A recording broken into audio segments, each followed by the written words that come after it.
Sa pagdiriwang ng ika-84 na taon ng tuloy-tuloy na serbisyo publiko, tuloy-tuloy ang pag-agapay ng DZRH sa sama-samang interes ng bawat Pilipino. Ngayong selebrasyon ng kauna-unahang radyo sa Pilipinas, hangad namin ang pag-angat ng bawat isa. Pag-angat sa tulungan, pag-angat sa kabuhayan, pag-angat sa kinabukasan. DZRH 84. Angat, sama-sama tayo, Pilipino.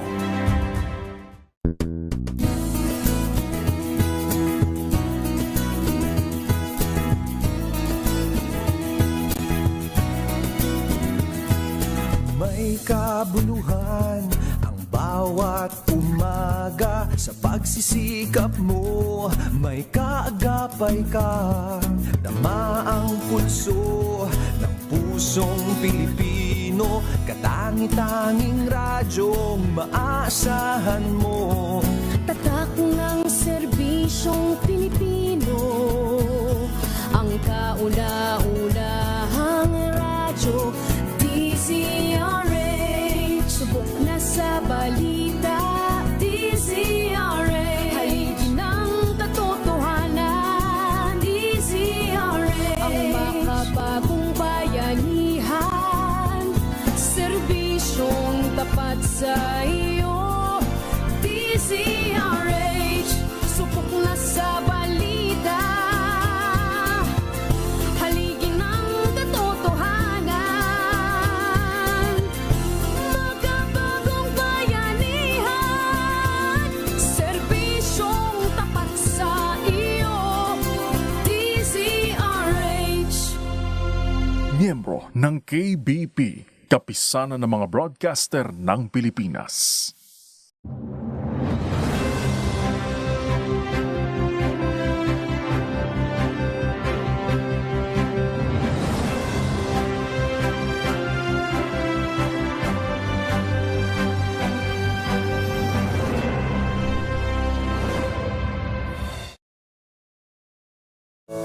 Maging updated sa mga balita. I-follow ang aming mga social media account. DZRH News at DZRH News TV sa Facebook, at DZRH News sa X, TikTok at Viber Community.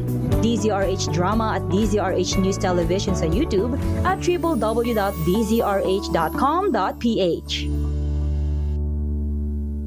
Maagang balitaan, maagang usapan sa mga issue at balita. Kasama si Kuya Angelo Palmones sa Magandang Umaga Pilipinas. Mula Lunes hanggang Biyernes.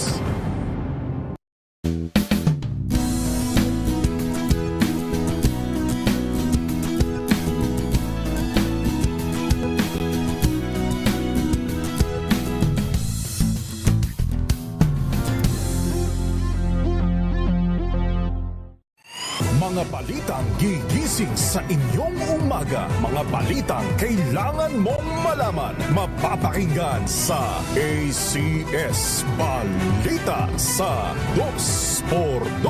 Kasama sina Anthony Taberna at Jerry Baha. Lunes hanggang Biyernes. Huwag pahuhuli sa mga nagbabagang balita. Sumali sa aming Viber Community, DZRH News at maging updated sa mga kaganapan sa loob at labas ng bansa. Tambalang Anthony Taberna at Jerry Baha ang gigising sa inyong umaga dahil lalatay ang humahagupit na diskusyon at komentaryo. Lunes hanggang Biyernes sa 2x2.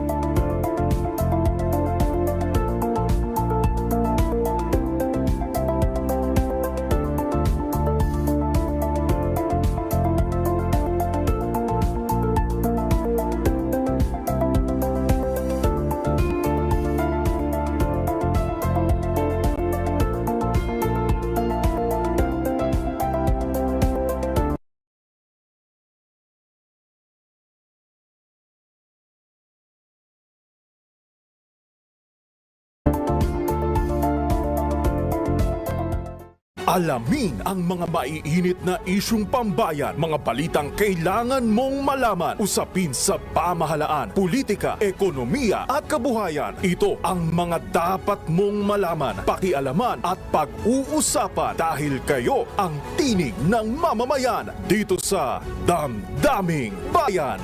Live sa DZRH Radio, DZRH TV at DZRH Digital. Kasama sina Lakay, Deo Macalma at Elaine Apit. Araw-araw, Lunes hanggang Biyernes. Damdaming Bayan.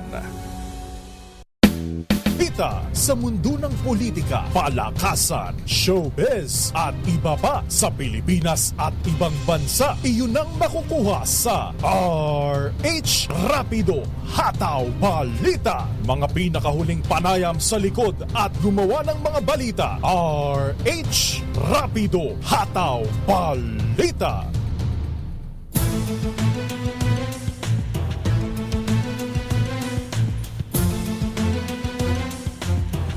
Luzon, Visayas, Mindanao.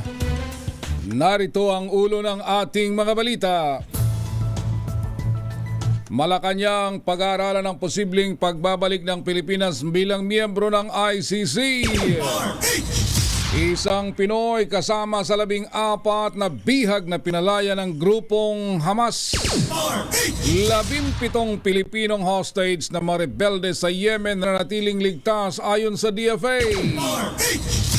Amnestia para sa mga rebeldeng grupo ay ginawad ni Pangulong Bongbong Marcos. Katiting na pagtaas sa presyo ng diesel at kerosene, asahan daw sa susunod na linggo. Dating PNP Chief General Camilo Cascolan pumanaw na. General re-registration ng mga botante isusulong ng COMELEC. Mag-live-in partner huli sa pagbibenta ng sariling sanggol na anak sa Pangasinan. 4 na magkakapatid na minor de edad patay ng mabangga ng truck ang kulong-kulong na kanilang sinasakyan sa Porac, Pampanga. At sa balitang sports, Gene Kings panalo laban sa Elasto Painters sa PBA 48th Season Commissioner's Cup. Sa balitang showbiz, Michelle D. nasungkit ang Best in National Costume Award sa Miss Universe Pageant 2023. Yan ang ulo ng ating mga balita. Luzon, Visayas, Mindanao. Siyempre kasama na ko yung ating mga kababayan sa ibayong dagat. Ako ho si Raymond Dadpaz. Ngayon sa detalye ng ating mga balita.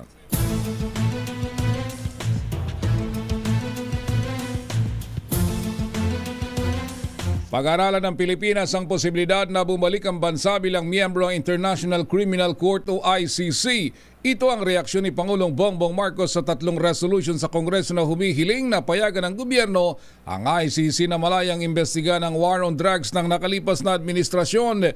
Ayon sa Presidente, matutupad lamang ang resolution kung babalik ang Pilipinas sa ICC dahilan upang pag-aralan ng iba pang options sa naturang usapin. Sinabi ni Pangulong Marcos na kailangang itupad lamang ang resolution kung babalik ang Pilipinas sa ICC dahilan upang pag-aralan ng iba pang options sa naturang usapin. Sinabi ni Pangulong Marcos na kailangang ikonsidera ang issue ng jurisdiction sa kailingan ng 6 na mambabatas na maimbestigahan ng ICC ang war on drugs noong panahon ni dating Pangulong Rodrigo Duterte. Binigyang din ng Pangulo na hindi dapat masakripisyo ang soberenya ng bansa sakaling bigyan ng akses ang ICC para sa nabanggit na misyon. Idinagdag pa ng Pangulo na bilang respeto sa Kongreso, makatwiran lamang na pag-aralan kung may mabigat na dahilan upang maging bahagi muli ng ICC ang bansang Pilipinas. Binigyang din ni House Majority Leader at Zamboanga City Representative Manuel Jose Manix Dalipe na hindi prioridad ng Kamara ang resolution na nanawagan ng pakipagtulungan ng gobyerno sa investigasyon sa kampanya ng war on drugs ni dating Pangulong Rodrigo Duterte. Ayon kay Dalipe, ang chairperson ng Rules Committee, ang tatlong resolution kaugnay ng paipagtulungan sa ICC ay itinatrato gaya ng iba pang ordinaryong panukala na dumadaan sa regular na proseso ng lehislatura. Paliwanag pa ni Dalipe na kung merong panukala na nais si Speaker Ferdinand Martin Romualdez na agarang maaksyonan ng Kamara, inatasan nito ang House Committee on Rules upang bigyan ng prioridad ang paglalagay nito sa schedule. Iginit ni Dalipe na iginagalang ng liderato ng Kamara ang pagkakaroon ng magkakaibang pananaw ang mga miyembro nito at hinihimok ang malayang palitan ng mga ideya.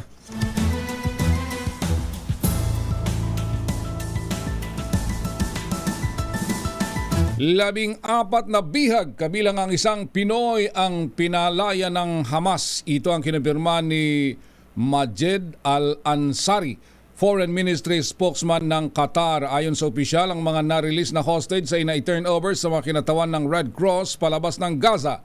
Ang pagpapalaya ng Hamas sa labing-apat na bihag ay bahagi ng hostage prisoner swap deal sa Israel. Bilang pagsunod sa kasunduan, pinalaya ng Israel ang 39 na bilanggong Palestino na kinabibilangan ng mga bata at babae. Ang nabanggit na development ay bahagi din ng ceasefire agreement sa pagitan ng magkabilang o sa puwersa ng Hamas at ganoon din ng bansang Israel.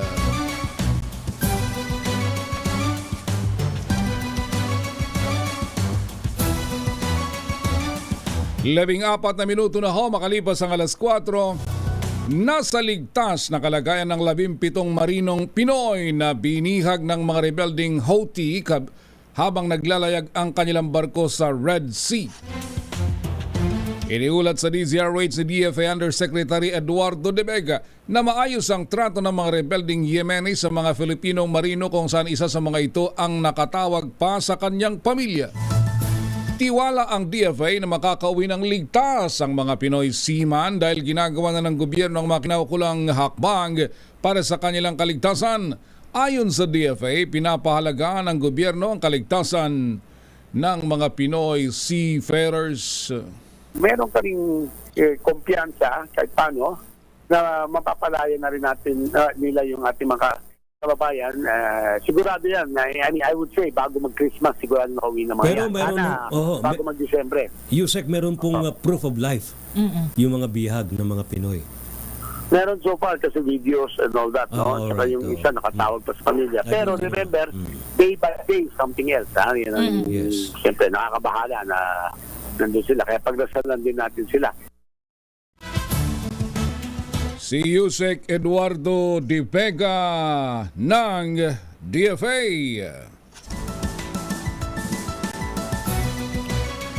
Sampu pang Pinoy mula naman sa Gaza ang nakatakdang bumalik sa bansa ngayong weekend. Ayon kay Department of Foreign Affairs Undersecretary Eduardo De Vega, may kabuang 26 na Pilipino ang nananatili pa rin sa Gaza, ngunit wala pang kalahati ang makakauwi sa Pilipinas. Sabi ni De Vega, ang ilan sa mga Pinoy ay may mga asawa na walang permit upang payagan na sila ay makalabas sa Gaza. Sa kasalukuyan na nakipag-ugnayan pa rin ang DFA sa mga Pinoy na nais nang makauwi sa ating bansa. 17 minuto makalipas ang alas 4. Sa ibang balita naman, binigyan ni Pangulong Bongbong Marcos ng amnestia ang mga rebelde at insurgents upang maikayat sila na magbalik loob sa pamahalaan. Ito'y sa bisa ng Executive Order No. 47 na pirmado ni Executive Secretary Lucas Bersamin noong November 22.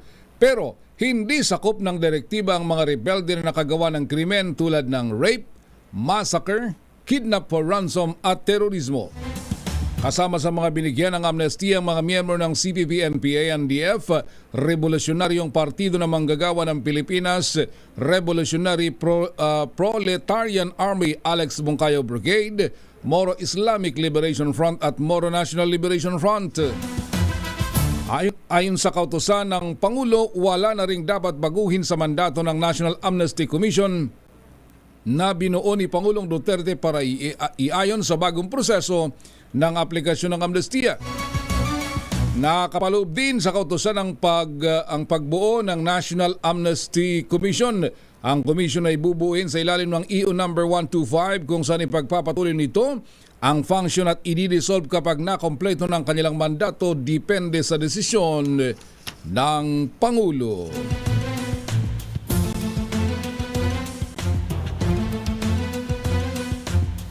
Magandang umaga naman sa lahat ng ating mga motorista. 18 minuto na makalipas ang alas 4. Nagbawala ang grupong Manibela na kanilang palalawigin ang transport strike hanggang sa susunod na linggo. Ayon sa samahan, magiging tuloy-tuloy ang tigil pasada kapag nagmatigas ang DOTR o Department of Transportation na ituloy ang deadline sa consolidation ng jeepney drivers at operators sa December 31 bilang bahagi ng POV Modernization Program. Kahapon ay natapos ang 3 araw na transport strike ng Manibela.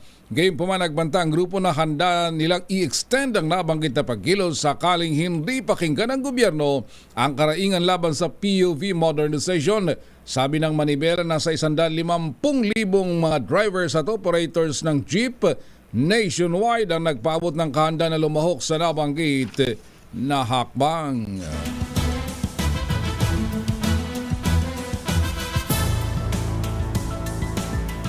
Bad news naman sa ating mga kapwa motorista. Asahan na posibleng tumaas ang presyo ng diesel at kerosene sa susunod na linggo. Gayunman ay katiting lang ang magiging increase batay na rin sa naging trading sa global crude market. Maaari naman na walang maging paggalaw o may katiting na rollback sa presyo ng gasolina. Ayon kay Assistant Director Rodela Romero ng Department of Energy Oil Industry Management Bureau, 20 hanggang 40 sentimos ang pagtaas sa kada litro ng diesel. Tinatayang maglalaro naman sa 35 hanggang 50 sentimos ang dagdag sa bawat litro ng kerosene. Maaring hindi naman gumalaw o mag-rollback ng 10 sentimo ang bawat litro ng gasolina.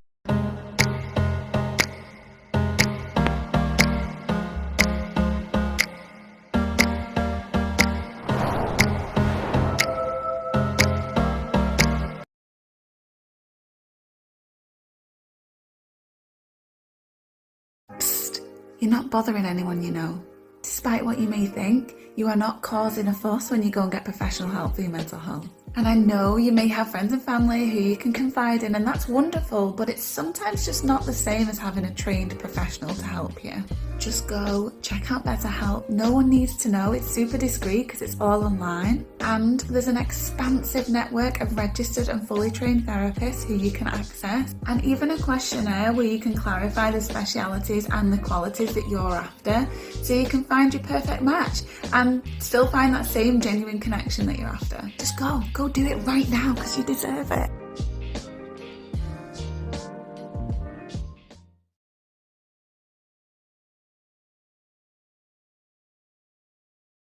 Sing ay Senior Vice President, Chief Financial Officer at Compliance Officer din ng International Container Terminal Services Incorporated.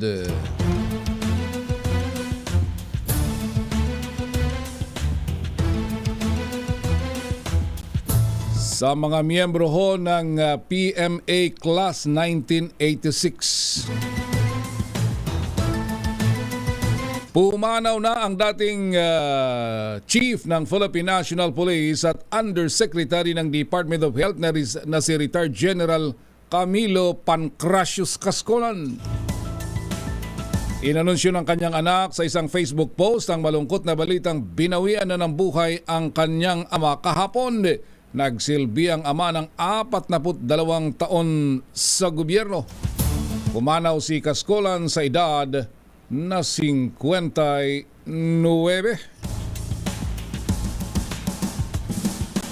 Bilis ng panahon. Kailan lang nag-retire si General Cascolan? Si General Picoy Cascolan, kung tawagin ng mga member ng PMA Class 86. Kaklase nila General now Senator Ronald Bato de la Rosa.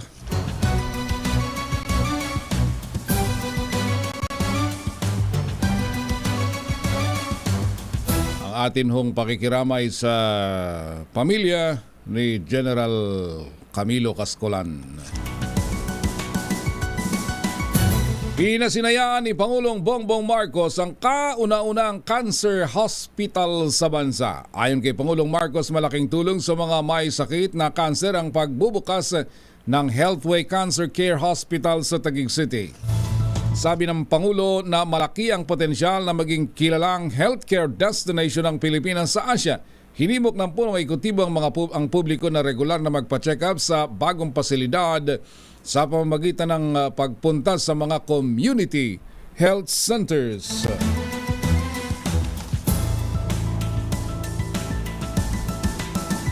Magandang umaga naman sa mga taga-Commission on Election. Bumabalangkas na ang Commission on Election o COMELEC ng sistema para sa General Re-registration para maisayos ang database ng mga botante sa Pilipinas. Sa panayam ng DZRH, inihayag ni COMELEC spokesman Attorney Rex Laudianco na kapag aprubahan ang isusulong na bagong voters list, isasama na rito ang eye, face at finger scanning. Aba. Naniniwalang COMELEC ng pagbabagong ito ay matutugunan ang mga isyu ng double at multiple registrations gayon din ng iba pang posibleng election issues. Dalawang bagay po ang ninanais namin makamit kung magkakaroon po ng batas general registration. Una po, yung ating problema sa mga double multiple registrants, mapapawi na po lahat yan. Kasama na po sa mga hindi pa na-update na nangamatay na Pilipino, na hindi pa natatanggal sa listahan, yan po ay maalis na po natin lahat. So yung pong aspeto ng magkakaroon ng flying voters, mawawala po yan kung tayo yung general registration. Yung ikalawa pong habol natin dito ay hindi lamang sa pagpaparehistro po, kundi madagdagan po ng security yung ating voters database sa pamamagitan po ng pagdagdag ng biometrics. Si Attorney Rex Laudianco ng Commission on Election.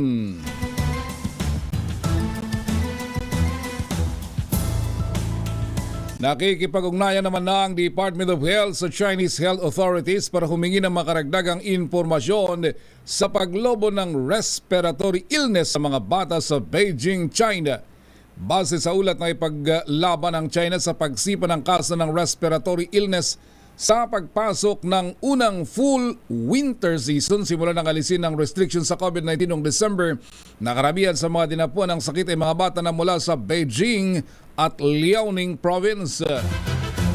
Patuloy naman ang Epidemiology Bureau ng DOH na maigpit na monitoring sa insidente ng respiratory disease sa China. Ayon sa DOH, tinututukan nilang hinihinalang kaso ng influenza-like illness sa bansa. Sa ulat ng DOH, noong nakarang buwan, tumaas sa 45% ang kaso ng influenza-like illness sa Pilipinas ngayong taon. Mahigit na 151,000 kaso naman ang naitala sa bansa noong October, 13 kaparehas na panahon ng isang taon na nasa 104,000 cases.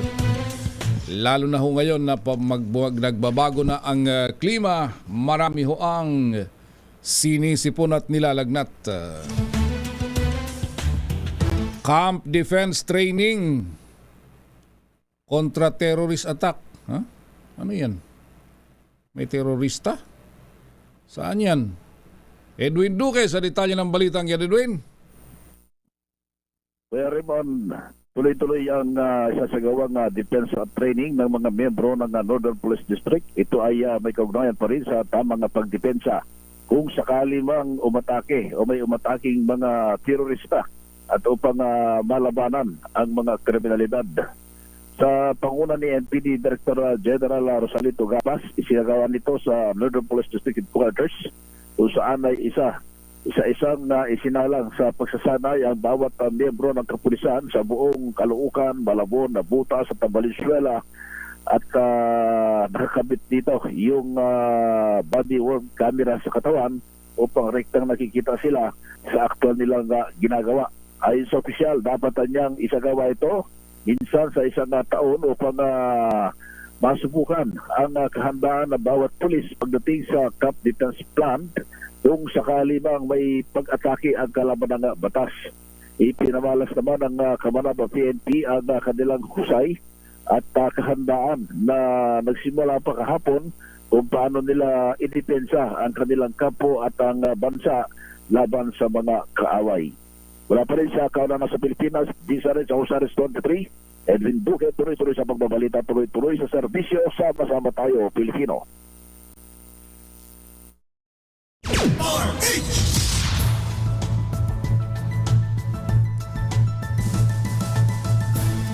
Salamat, Edwin.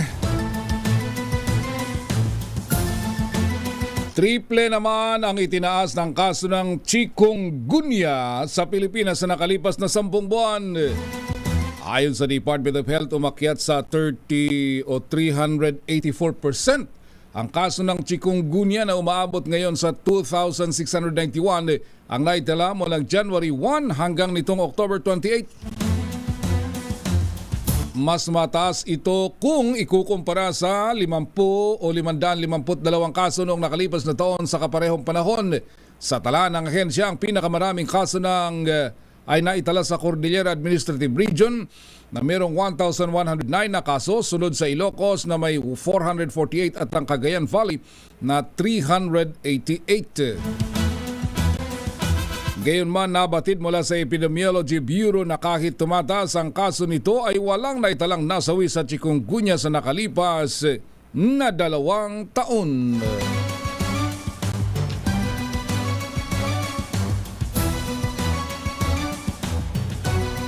Upang masiguro naman ang kaligtasan ng publiko sa pagbili ng dekalidad na gamot, mas pinaigting pa ng Food and Drug Administration o FDA ang Oplan Kataros sa pagsugpo sa mga pumapasok na counterfeit medicine sa bansa, mga peking gamot.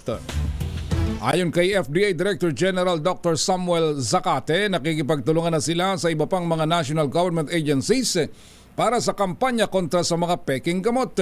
Dagdag pa ni Zacate na sa kanilang paikipag-partnership ay mas lalakas pa ang kampanya ng FDA upang masupil ang pamimeke ng gamot at nabibili ito sa murang halaga. Ewan ko lang kung paano nila maisasama yung mga ibinebenta online.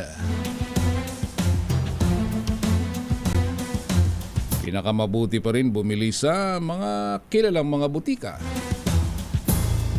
O kaya yung mga kilala nyo, yung mga nagbibenta dyan na talagang pwede nyong pagkatiwalaan. Baka sa halip na makabili ng gamot na makagagaling sa sakit, iba ang idudulot sa atin. Alas 4:31 na ng umaga. RH Rapido Hataw Bal. Panoorin ang mga paborito ninyong DZRH drama sa YouTube. Mag-like, mag-subscribe, at i-on ang notification bell para masubaybayan ang mga bagong episode uploaded every week. Bawat issue ay hihimayin at malalimang aaralin. Na iwan natin ang intelligence sa experts dun sa intelligence agencies ng gobyerno. Walang kontrobersyang palalampasin. Walang tanong na hindi sasagutin. So needless to say, sir, kasali pa rin ang smart natin. One-on-one kasama ang mga politiko at mismong mamamayang Pilipino. Samahan niyo po ako tuwing linggo para alamin ang bawat katotohanan sa likod ng kontrobersya.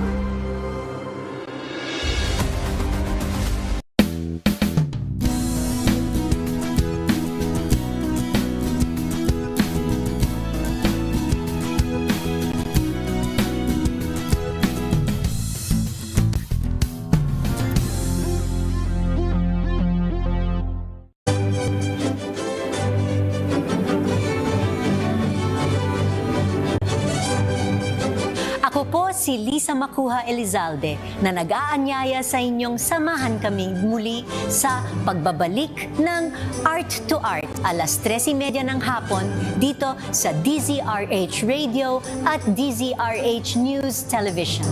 Usapang sining at kultura para sa lahat tuwing araw ng linggo. Huwag kaligtaan. maging updated sa mga balita. I-follow ang aming mga social media account, DZRH News at DZRH News TV sa Facebook, at DZRH News sa X, TikTok at Viber Community, DZRH Drama at DZRH News Television sa YouTube, at www.dzrh.com.ph.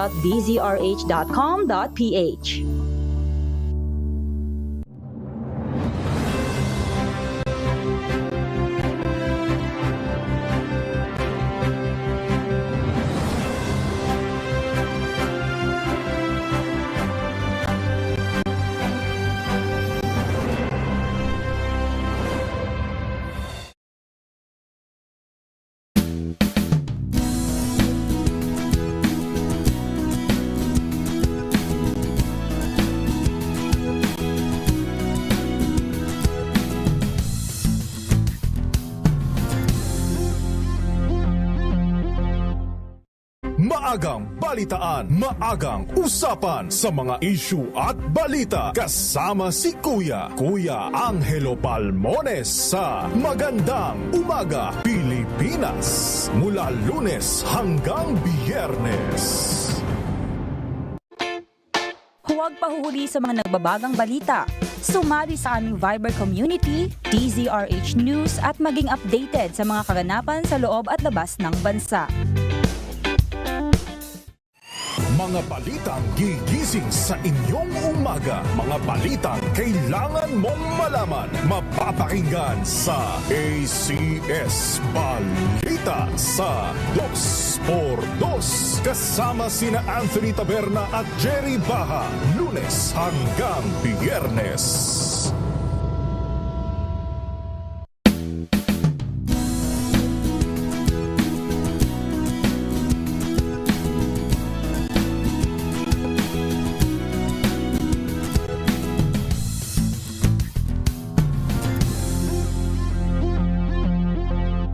Tambalang Anthony Taberna at Jerry Baha ang gigising sa inyong umaga dahil lalatay ang humahagupit na diskusyon at komentaryo. Lunes hanggang Biyernes sa 2x2. Panoorin ang mga paborito ninyong DZRH drama sa YouTube. Mag-like, mag-subscribe, at i-on ang notification bell para masubaybayan ang mga bagong episode uploaded every week. Alamin ang mga maiinit na isyung pambayan, mga balitang kailangan mong malaman, usapin sa pamahalaan, politika, ekonomiya at kabuhayan. Ito ang mga dapat mong malaman, pakialaman at pag-uusapan dahil kayo ang tinig ng mamamayan dito sa Damdaming Bayan. Live sa DZRH Radio, DZRH TV at DZRH Digital. Kasama sina Lakay, Deo Macalma at Elaine Apit. Araw-araw, Lunes hanggang Biyernes. Damdaming Bayan. RH. Balik tayo sa ating balitaan, 4:37 ng umaga. Magandang umaga ho doon sa mga nakamonitor sa atin via Facebook Live. Sila Francisco Ramirez Garcia, si Evelyn Tined, Berhel Sakdalan, paring Joel Mendoza. Good morning. Rebelito Magallones, si Edwin Season, Romel Valenzuela, si Marlon Nacional, Ramon Abadillo at si Dinya Asuncion Herman at Anisha Arroyo, Fernan Estebar at si Jess Season. Sa pangalawang taon ng Marcos administration, isinagawa naman ang nationwide gift-giving day na tinawag na Balik Sigla Bigay Saya Program. Pero sa pagkakataong ito, narigaluhan ng nasa 17,000 kabataan mula sa iba't ibang shelters at orphan care centers sa buong bansa. Ito'y bilang bahagi ng pagdiriwang ng panahon ng Kapaskuhan. Katuwang ng Office of the President, ang Department of Social Welfare and Development at iba pang mga pribadong sektor na isinagawang aktibidad sa 50 mga lugar sa bansa. Kadami Kabilang sa may pinakamaraming kabataan na napasaya ng Balik Sigla Bigay Saya program ay ang Cebu na may halos 500 bata at ang Cebu Technological University sa Cebu City, University of Mindanao, Matina Campus sa Davao del Sur at na merong 600 na narigaluhang mga bata. May report tayo mula sa Cordillera, isang drug den naman nalansag na ng mga otoridad sa Bauco Mountain Province. Aba, kahit sa mga liblib na lugar, meron ng mga ganyan. Ha? Ano ba yan? Si Romy Gonzalez sa detalye ng balitang yan. Romy! Nalansag lakay ang isang drug den matapos ang ikinasang bypass operation ng mga otoridad na nagresulta sa pagkakatimbog ng 4 na drug personalities sa Sitio Balbalan sa Bauco Mountain Province. Ayon kay PDEA Cordillera Regional Director Julius Paderes, nagpatupad ng bypass operation ng mga operatiba ng PDEA at PNP sa Mountain Province sa isang hinihilalang drug den at nagresulta sa pagkakaaresto ng mga drug personalities kabilang ang kanilang leader na matagal nang minamanmanan ng mga otoridad na kumpiska sa mga suspect at ang 3 sachet ng Cebu na tumitimbang na umigit kumulang 15 gramo na nagkakalaga ng 102,000 pesos. Nasamsam din sa loob ng drug den ang sari-saring drug paraphernalia. Samantala lakay sa lalagyan naman ng Abra ay natikyo ang isang drug personality matapos madiskubre sa kanyang bayang illegal na droga at baril sa Banggit Abra. Ayon kay Director Julius Paderes, nagpatupad din ng operasyon ang mga operatiba ng Drug Enforcement Unit ng PNP at PDEA at itinatupad nila ang search warrant sa tinitira ng suspect na nakilalang si Ryan Vergonia, 25 anyos, isang caterer sa Zone 2 Banggit Abra na samsam sa operasyon ang 8 sachet ng shabu na tinitimbang ng 5 gramo at nagkakalaga ng 34,000 pesos, 25 piraso ng transparent plastic sachet na naglalaman din ng 50 grams sa marijuana nagkakalaga ng 6,000 pesos, 2 plastic na pakete ng dahon ng marijuana nagkakalaga ng 480 pesos. Ang naturang suspect ay sinampahan ng paglabag sa Section 11 at 12 ng Article 2 ng Republic Act 9165 of Comprehensive Dangerous Drugs Act of 2002. Mula sa kauna-unan sa Pilipinas, DZRH. Ito si Romy Gonzalez, tuloy-tuloy sa pagbabalita, tuloy-tuloy sa serbisyo, sama-sama tayo, Pilipino. Maraming salamat, Romy Gonzalez, mula dyan sa Cordillera. Dito naman tayo sa Central Luzon, meron ding drug den. Talaga naman, bumabalik na naman yata ang kalokohan. Drug den naman dyan sa Subic, Zambales. Sinalakay din ng mga otoridad. May 5 individual ang arestado. Dani Kumilang sa detalye ng balitang yan. Dani?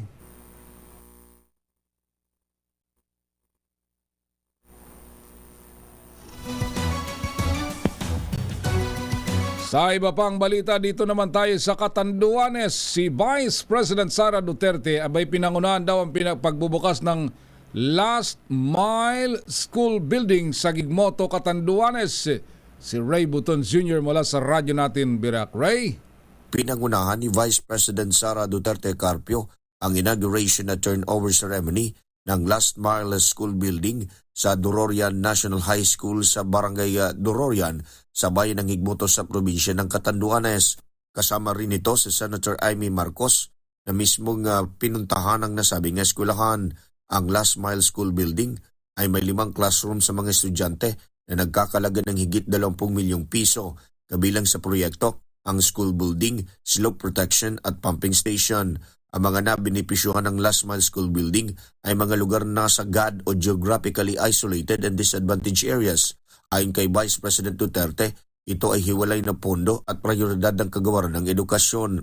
Natapos ang proyekto taong 2022 at nagamit buwan ng Marso sa parehong taon. Mayroong nasa 175 mga estudyante na sabing eskwelahan habang 16 na teaching and non-teaching staff.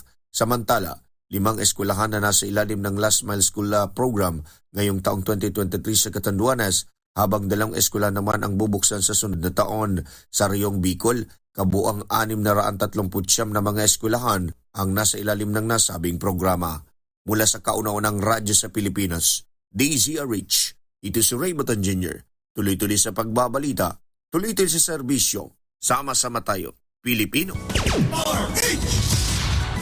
Salamat, Ray Buton Jr. Balikan natin ang report ni Danny Kubilang. Dali! Lakay Raymond, 5 individual ang matagumpay na nasa kote ng pinagsanib na pwersa ng PDEA-PNP na Subic sa isang bypass operation na nagresulta ito sa pagkakabuwag ng isang drug den sa Barangay Kalapakuan, Subic, Zambales itong madaling araw. Ayon sa report ng Subic PNP, nakumpiska mula sa 5 individual ang 5 peraso ng plastic sachet na pinaghinala ang shabu na nasa 50 gramo na may halaga itong 345,000 pesos. Para kasama rin sa nakumpiska ang isang cellphone, isang analog cellphone, mark money at mga drug paraphernalia. Kasalukuyan nakakulong na ang mga naarestong suspect habang nasa pangangalaga din ng pulisya ang mga peraso ng ebidensya na gagamitin ngayon sa pagsasapa ng kaukulang kaso. Mula sa kauna-unahan sa Pilipinas, DZRH, ito si Danny Kumilang. Tuloy-tuloy sa pagbabalita, tuloy-tuloy sa serbisyo. Sama-sama tayo, Pilipino! Salamat, Danny Kumilang. Alas 4:45. Most wanted person naman sa Binalonan, Pangasinan na aresto ng Philippine National Police. Freddy Fajardo sa detalye ng balita ito. Freddy. Hindi nakapalag ng dakmay ng mga pulis ang top 1 most wanted person sa Binalunan. Sa ulat ni Binalunan Chief of Police Major Larry Noble, kasama ng kanyang mga tauhan ng Regional Intelligence Division ng Pro-1 nang maaresto ang suspect na kinilalang si Hel Valdez Villanueva, 52 anyos may asawa, magsasaka at residente ng barangay poblasyon ng nabanggit na bayan. Ang pagkadakip sa suspek ay sa bisa ng warrant of arrest na pinalabas ng RTC Branch 49 Ordaneta City sa kasong rape through sexual assault and act of lasciviousness in relation to Republic Act 7016 o child abuse, 2 counts na may petsang November 22, 2023. Pinagkalooban ng hukuman ng piyansang 200,000 pesos kada isang kaso ang nasasakdal kaya't may kabuang 400,000 pesos ang kakailanganing halaga ni Valdez para sa kanyang pansamantalang kalayaan. Kahapon na inilipat nito sa BGNP Ordaneta City matapos maglabas ng commitment order ang RTC Branch 49. Mula sa Action Radio Pangasinan, ito si Freddy Fajardo RS38, tuloy-tuloy sa pagbabalita, tuloy-tuloy sa serbisyo, sama-sama tayo, Pilipino. Maraming salamat, Freddy Fajardo. Magandang umaga, Maridel Furukawa, si Lloyd Sacramento, Lumabang Maharlika, Don Jolipat at Nelson Malinao sa Falls Church of Virginia, si Fred Palses, si Alfredo Cobilla Sr., si Ray Corona, tama nga, chinek na dito, 24 yung pinalayang hostages ng Hamas kapalit ng 39 sa bahagi ng Israel. Kaya lang, iisa lang ang Pinoy. Anyway, kahit isa lang yan, napakalaking bagay para ho sa atin. Sana yung iba pang mga hostage doon, kung ilan pa ay mapalaya na din. Si Norberto Ferrer, si Ray Corona, Jim Ulier, Ramon Manahan, at si Makapagal Ryan, si Bridget Gray, Ligaya Supan, Rudy Rabe, si Garland Noel, doon naman sa London, si Fernando Balatucan at Paul Bringas.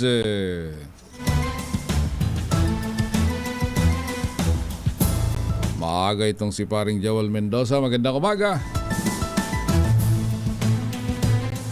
Babalik pa tayo sa karagdagan pang mga balita. RH Rapido Hataw Balita. RH! Una na naman ang kauna-unahang radyo sa Pilipinas, DZRH, sa pinakahuling Kantar Media Service.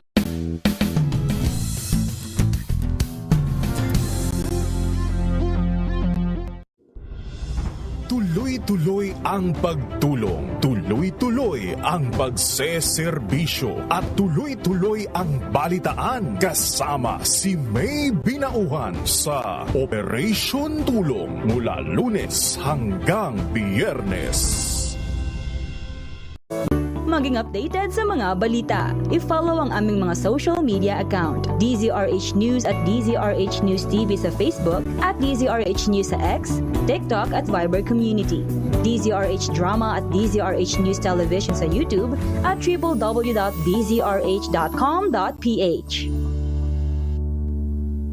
Tugtugan, sayawan, chikahan at mga kaganapang kakikiligan. Mula sa concerts and fan meets of your favorite stars, local man or international, sagot na namin. Every Saturday, 12 noon, kasama ang inyong showbiz angel sa Season 2 ng Scene Zone. Dito lang yan sa DZRH TV.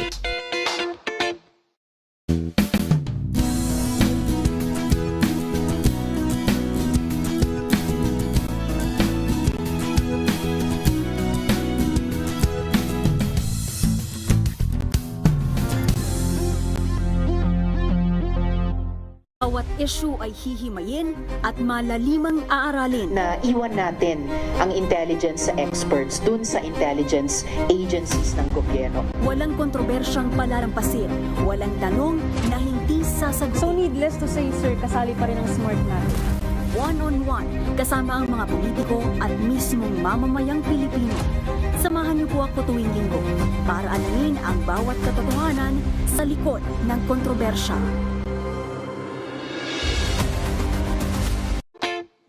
Huwag pahuhuli sa mga nagbabagang balita.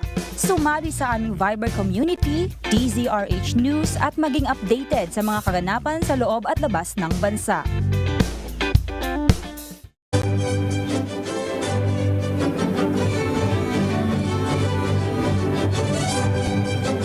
Ako po si Lisa Macuja Elizalde na nag-aanyaya sa inyong samahan kaming muli sa pagbabalik ng Art to Art alas 13:30 ng hapon dito sa DZRH Radio at DZRH News Television. Usapang sining at kultura para sa lahat tuwing araw ng linggo. Huwag kaligtaan.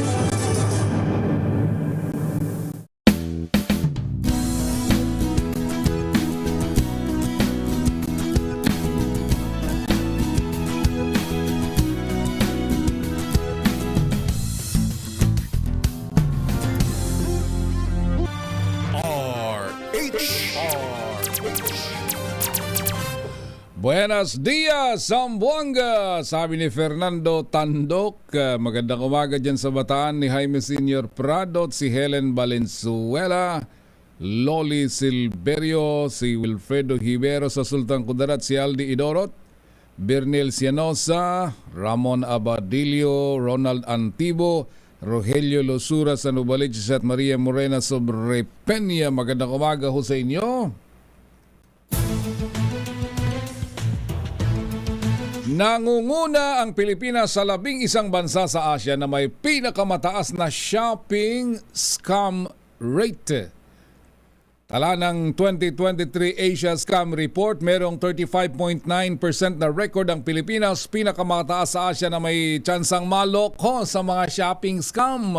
Ayon sa report, 24.8% ng mga nabibiktimang Pilipino ay masyadong mabilis tumugon sa utos ng scammer, lalo na kung may incentive o pinagkakatiwalaan ng isang kakilala. Yari. Pinag-iingat ng Cybercrime Investigation and Coordinating Center Executive Director Alexander Ramos ang mga Pinoy, lalo na ngayong paparating ng Pasko, dahil mas talamak umano ang shopping scam sa panahong ito. Sa kagustuhang makakuha ng mga bonus online, nabibiktima ng mga scammer. Pinagdodoble ingat ng Department of Information and Communications Technology o DICT ang publiko sa pagsa-shopping online upang huwag mabiktima ng mga scammer. Hindi matapos mangunang Pilipinas sa 11 bansa sa Asia na may pinakamataas na shopping scam rate na naitala ng 35.9%. Grabe, no? Batay sa Asia Scam Report, halos 25% ng mga Pinoy ang mabilis na tumutugon sa mga hinihinging demand ng mga scammer. Sa panayam ng DZRH, sinikayat ni Cybercrime Investigation and Coordinating Center Executive Director Alex Ramos ang publiko na suriin maigi ang kanilang binibili online at piliin ninyo yung store na inyong binibilhan. Una-una, yung mga buy one take one at sobrang mura ng mga binibenta online, karamihan doon ay peke. If not halos lahat kasi yung presyo ng mga mamahaling bagay lumalabas 5-5 imposibleng maibaba ang presyo. Kumbaga napaka-imposible. Ito'y lahat nagpo-proliferate sa mga social media site. Hindi siya sa website mismo, kundi ang mga links nanggagaling sa social media site. Yusek Alexander Ramos ng DICT. Kumbaga, yun ngang kasabihan na too good to be true. Halimbawa, meron kang sapatos na nakita sa mall na ang presyo ay 8,000.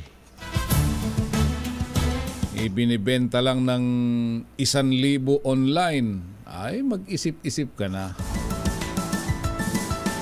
May bonus pa na may kasama pang ganito, may ganon, mag-isip-isip ka na. Is it original or worth the money? Or yung talagang todong na scammer, maalala nyo yung isang estudyante na sa Visayas, dahil online, umorder siya online ng laptop. Dumating bato. Bato as in, ha? Bumili ka ng sa yung mga ginagamit sa sasakyan, mga sunscreen. Ang ibibenta sa iyo 1 metro, ha? Babayaran mo presyong 1 metro. Pagdating, iisang dangkal pala, iisang dangkal. Pero ang binayaran mo 1 metro. Kaya ingat-ingat online, ha. Nausin, daming mga wala ngang online, daming scammer online pa kaya. Patay ang 4 na magkakapatid na minor de edad matapos namang araruhin ng isang truck ang kanilang sinasakyang kolong-kolong sa Porac, Pampanga. Lumabas sa investigasyon na nabangga ng truck ang sidecar dahilan upang tumilapon ng mga biktima sa kalsada. Ayon sa driver ng truck, hindi niya alam na may nabangga siyang kulong-kulong. Oh, grabe naman. Nasa kustodiya na ng mga polis ang driver ng truck habang inianda ng kaso laban sa kanya. Bisikleta nga, mararamdaman. Yan bang kulong-kulong? Tricycle ho ito. Tricycle na kalimitan. Yung walang bubong, ginagamit na kargahan ng kung ano-ano man, ano? Nako. Dinakip ng National Bureau of Investigation ang mag-live-in partner sa Alaminos City, Pangasinan dahil sa pagbibenta sa kanilang 3 weeks old na anak na lalaki. Kinilalang mga ito na sina Reynante Reyes at Margie Ocampo. Ayon kay Attorney Fabienne Matib, in charge sa NBI Alaminos City District Office, na huli ang mag-live-in partner sa ikinasang entrapment operation sa nasabing lungsod. Sinabi ni Matib na isang report ang kanilang natanggap kaugnay sa pagbibenta ng mga suspect ng bata gamit ang online platform. Ano ba yan? Ano ba nangyayari sa atin?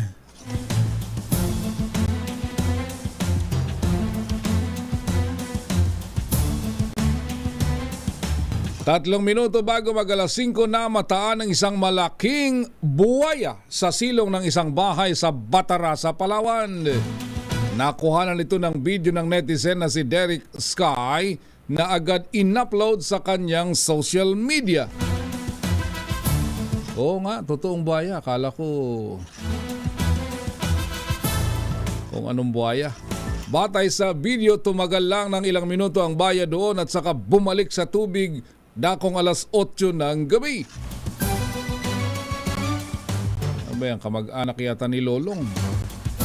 Batay sa o ayon sa mga residente ng Batarasa, hindi ito ang unang pagkakataon na umaahon mula sa tubig ang mga buhaya roon. Kaya nagangamba sila na sa posibleng panganib dahil sa nasabing mga hayop. Ayon sa Palawan Council for Sustainable Development, kabilang ang bayan ng Batarasa sa crocodile-infested area ng Palawan. Ay ingat-ingat, baka ginutom si buhaya kaya nagkahanap. O kaya nagpahangin lang konti, napakadelikado niyan.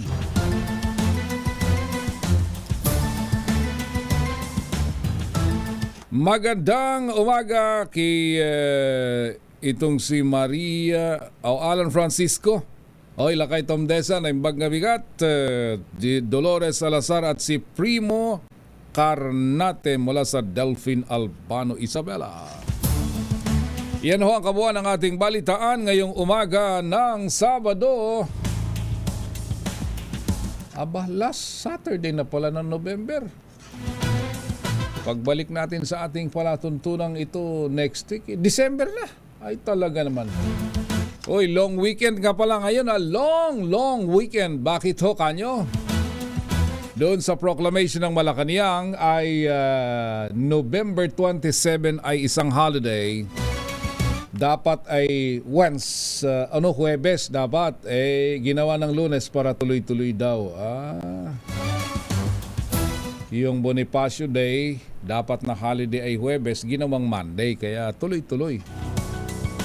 So ang balik trabaho ng mga nasa gobyerno ay sa Martes na, November 28. Ayun. Magandang umaga din ho sa lahat ng mga dumadalaw sa Asia Pacific Parliamentary Forum, hosted ng Senado at siyempre Senate President Juan Miguel Zubiri at House Speaker Ferdinand Martin Romualdez. Magtatapos ngayong araw dito sa Philippine International Convention Center. Maraming salamat sa lahat ng ating mga taga-subaybay. Standby sa karagdagan pang mga balita. Magandang umaga. Ako si Raymond Dadpaz. Tuloy-tuloy sa pagbabalita, tuloy-tuloy sa serbisyo. Sama-sama tayo. Pilipino, ang oras natin alas 5. RH Rapido Hataw Balita. This time check is